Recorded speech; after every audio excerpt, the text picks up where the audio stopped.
Alors bonjour, aujourd'hui on est là pour deux tests en un.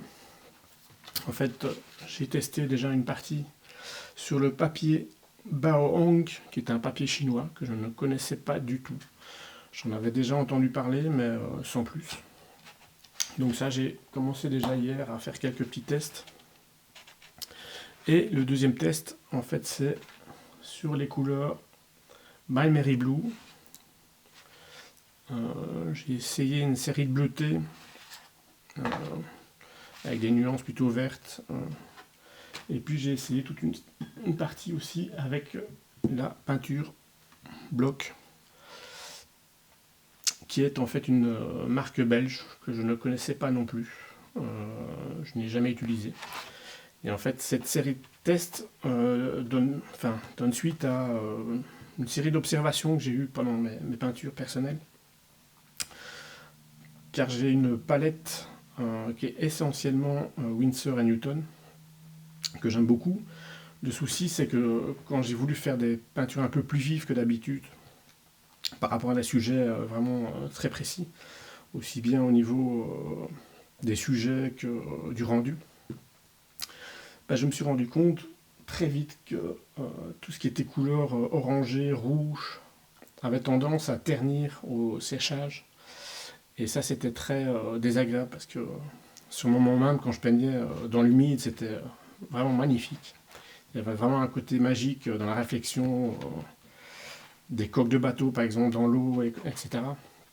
Et puis au séchage, ça ne donnait plus rien. C'était vraiment très étrange. Donc je me suis dit, il faut vraiment que je trouve quelques couleurs, pas remplacer ma palette pour autant, mais avoir quelques couleurs d'une marque différente. J'avais déjà commencé, par exemple, avec l'orange transparent de chez Schmink, que j'aime beaucoup. Et là, j'ai encore cherché. Donc, ici, c'est un peu le même problème. J'ai essayé hier, je crois que c'est du vermillon pyrrole. Et vous voyez que ça ternit quand même pas mal.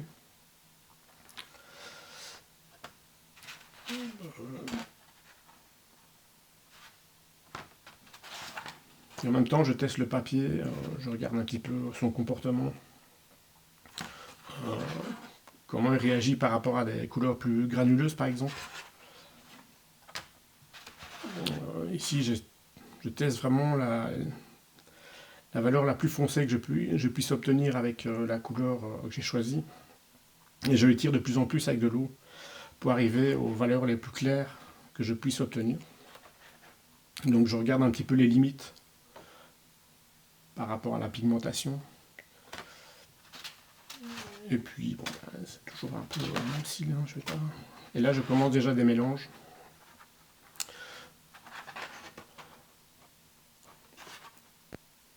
Et voir un petit peu ce que je pourrais en faire, par exemple, pour des couchers de soleil ou des choses comme ça. Enfin, il faut déjà se projeter dans des sujets pour pouvoir un peu savoir quel mélange on va faire. Et donc aujourd'hui, je vais un petit peu continuer, mais d'une autre manière. Je vais prendre les mêmes couleurs qui sont ici. Et par exemple, ici, j'ai regardé, avant de mettre de l'eau, si ici on le voit un petit peu, c'est-à-dire le liant qui sort un petit peu de la couleur. Alors c'est pas dramatique non plus, mais c'est des choses qu'il faut observer, voir si par la suite ça continue à se séparer, c'est qu'il y a un problème au niveau de la couleur. Mais ici c'est uniquement parce que je pense que je n'ai pas été jusqu'au bout du mélange. D'ailleurs on le voit dans les autres couleurs, ça ne revient pas. Et là, jusqu'à présent, je suis très content des couleurs, donc même si j'ai pas trouvé la couleur vive que je voulais. Et ici, voilà, j'ai fait deux lignes très foncées avec une encre. Et le but du jeu, c'est de voir le jeu de la transparence, mais aussi l'opacité de certaines couleurs. Donc je vais prendre un orange que je vais bien charger. Et voilà, je vais voir un petit peu.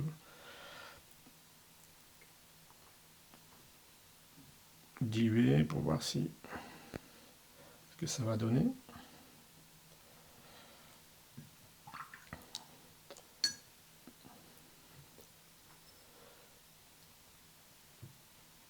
Et donc je cherche vraiment presque à avoir un côté très gouache.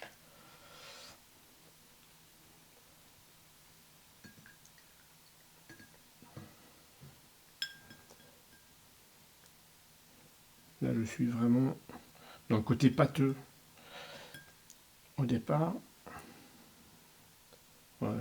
Là vous voyez vraiment presque un recouvrement total de la ligne. On va voir comment elle réagit avec un peu plus d'eau.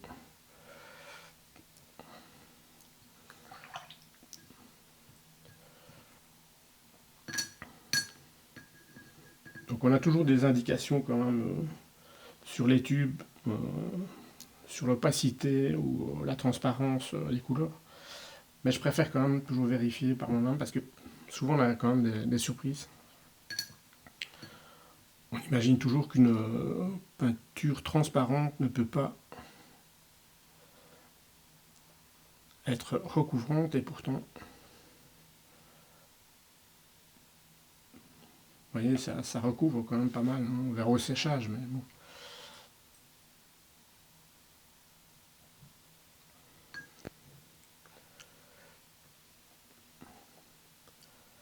Et ça permet aussi de voir le jeu qu'on peut avoir au niveau de la transparence lors des glacis.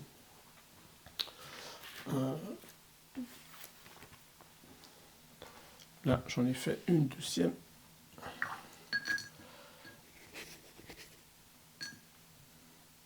Alors là, je vais justement utiliser ces couleurs que je n'ai pas bien mélangées la veille pour voir si le liant va bien s'intégrer au pigment.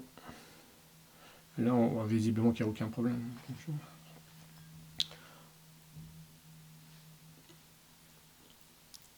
Attendez, je vais me reculer un peu. Là, je vais vraiment essayer d'aller beaucoup plus pâteux. Voilà.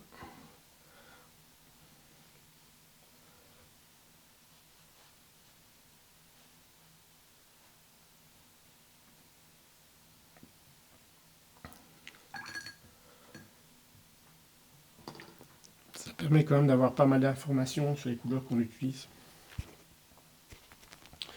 Et bon, je vais aussi utiliser des couleurs que je n'ai pas encore testées.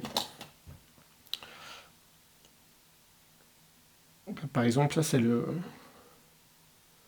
Red Pyrrole de chez My Merry Blue. Pour un peu voir si il va se ternir comme celui de chez Block. Alors là, je vais carrément aller dans le tube. Hein, je vais pas... Voilà.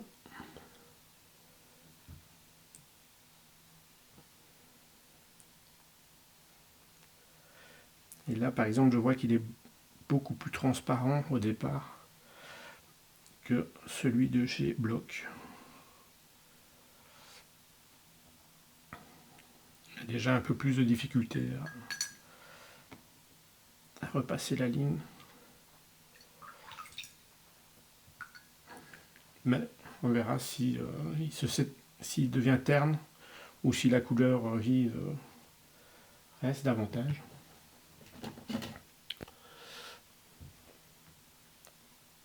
Alors ici c'est du violet que je n'ai pas encore essayé non plus. En fait je fais ça souvent pendant l'année, j'achète quelques tubes par-ci par-là que je stocke. Et puis tout à coup quand l'envie me vient de trouver une couleur, ben je fais des tests.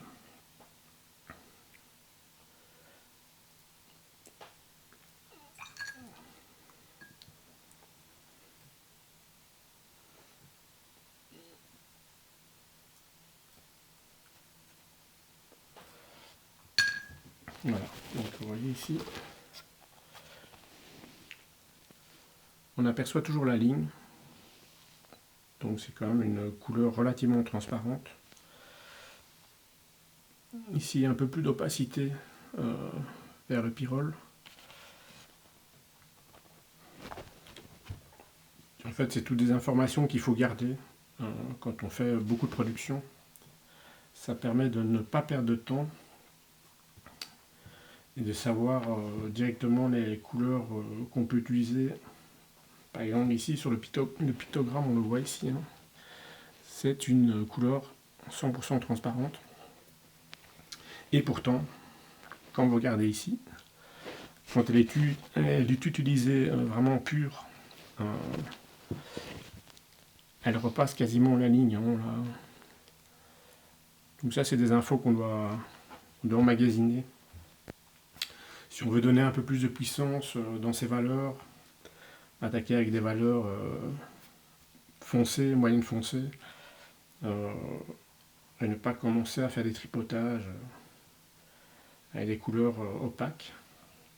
J'aime bien les couleurs transparentes de manière générale parce que ça garde une certaine luminosité grâce au papier qui joue son rôle. Et avec la superposition des lavis, on garde toujours quelque chose de très frais, de très lumineux.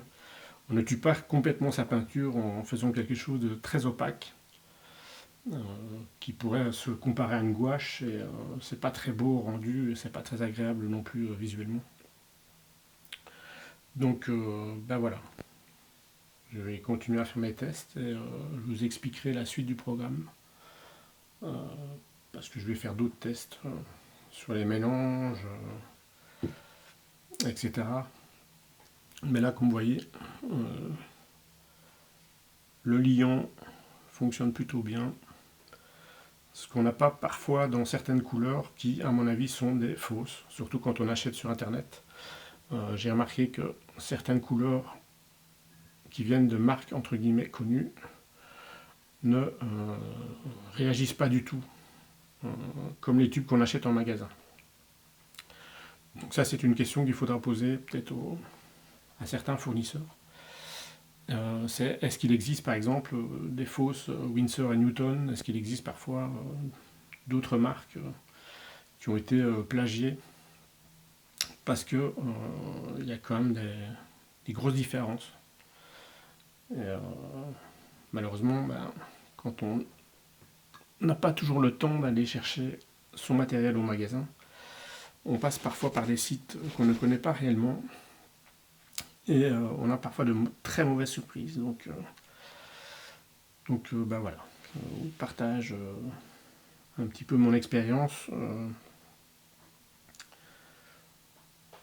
Et ce n'est que mon expérience artistique. Je ne suis pas occupé à vous vendre une marque par rapport à une autre.